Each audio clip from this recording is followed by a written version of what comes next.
Quand nous sommes enfants, nous aimons nous faire peur. On aime que l'on nous raconte des histoires qui nous tiennent éveillés le soir. Et puis, quand on grandit, on se demande d'où vient cette légende. Pourquoi et comment ce lieu est-il devenu ce qu'il est aujourd'hui? Ces personnes qui apparaissent et disparaissent et semblent venir d'un autre temps. Bienvenue dans Phénomène, sur Westrack Radio, votre émission qui décortique les mystères et événements les plus intrigants de notre civilisation.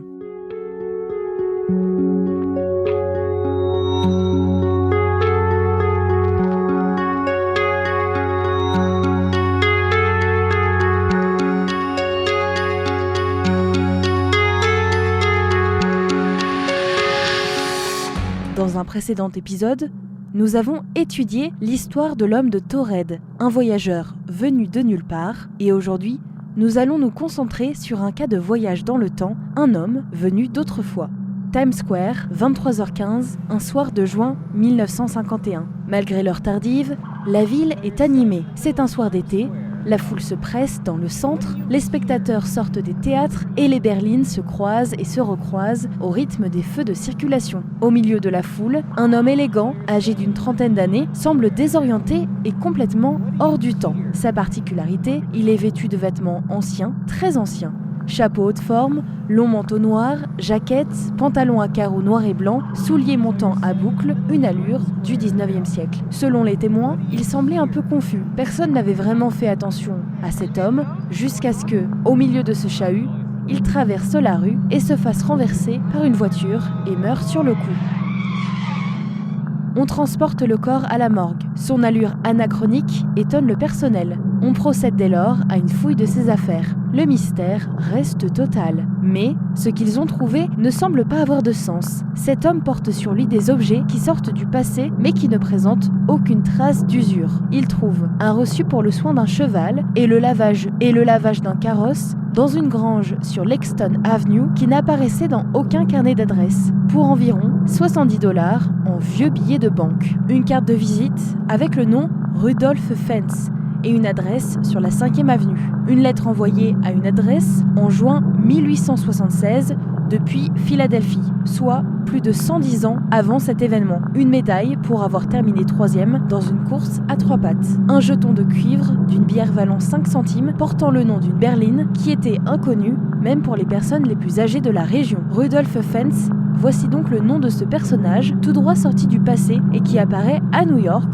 au milieu du XXe siècle. Les enquêteurs sont sans voix. Comment retrouver l'identité de ce mystérieux gentleman? Le capitaine Hubert Vérim, alors chargé des enquêtes sur les personnes disparues à la police new-yorkaise, mène l'enquête pour éclaircir l'identité de ce mort. Il retrouve l'adresse sur la 5e avenue, mais les propriétaires du magasin en question n'ont jamais entendu parler de Rudolph Fentz. Le capitaine se heurte alors à l'absence totale d'informations sur le personnage. Ses empreintes ne sont pas répertoriées. Aucune trace de lui n'est conservée dans les registres médicaux. Le capitaine recherche parmi les comédiens, pensant que Rudolph Fentz portait un costume. Puis partant du constat que le nom était allemand, il enquête auprès des services de l'immigration et des ambassades allemandes, suisses et autrichiennes. Aucune de ces pistes ne donne quoi que ce soit. Cela ne décourage pas pour autant le capitaine. Il persévère et finit par trouver un Rudolph Fentz Jr. dans un annuaire téléphonique de 1939. Se rendant à l'adresse indiquée, il apprend des résidents que Fentz était un homme d'une 60aine d'années qui travaillait dans une banque aux alentours. Ce dernier avait déménagé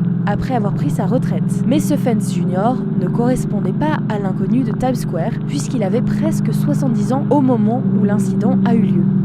Il se pouvait cependant que ces deux personnes soient de proches parents. Rim apprend que Rudolph Fentz Jr. était mort en 1945, mais que sa veuve était toujours en vie et résidait en Floride. Rim écrit à cette dernière qui lui répond que le père de son mari avait disparu au printemps 1876. Il était parti fumer un cigare à l'extérieur et n'était jamais revenu. Malgré tous les efforts de la famille, jamais il n'a été retrouvé. Très impressionné, le capitaine Rim retourne à New York où il trouve dans les archives de la police la liste des personnes disparues en 1876. Le 14 juin, le nom de Fentz, âgé de 29 ans, est répertorié. La description est la suivante: vêtu d'une veste grise, d'un pantalon noir et blanc, de chaussures à boucles et d'un chapeau haut. La description de son apparence, de son âge et de ses vêtements correspond précisément à l'apparence du mort non identifié de Times Square.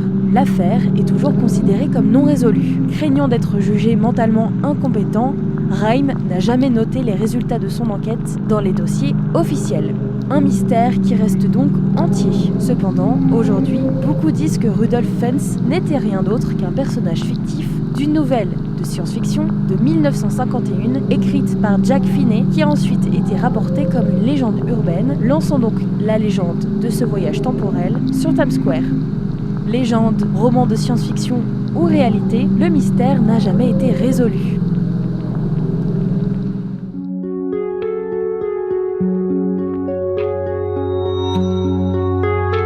Merci d'avoir fait ce voyage avec moi. Je vous emmène prochainement à la rencontre d'autres phénomènes sur West Track Radio.